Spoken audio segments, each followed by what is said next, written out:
വൃശ്ചികമാസം വന്നു വന്നു വൃശ്ചികമാസം വന്നു.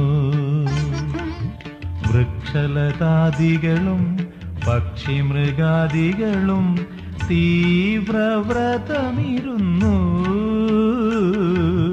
വൃശ്ചികമാസം വന്നു. ഗണമപ്പാ അയ്യപ്പാ നെയ്യഭിഷേകം സ്വാമിക്കേ, കർപ്പൂരദീപം സ്വാമിക്കേ, ഭസ്മാഭിഷേകം സ്വാമിക്കേ, ആഴിപൂജ സ്വാമിക്കേ, സ്വാമിയേ അയ്യപ്പോ അയ്യപ്പോ സ്വാമിയേ, സ്വാമിയേ അയ്യപ്പോ അയ്യപ്പോ സ്വാമിയേ. പള്ളിക്കെട്ട് ശബരിമലയ്ക്ക് കന്നിക്കെട്ട് ശബരിമലയ്ക്ക്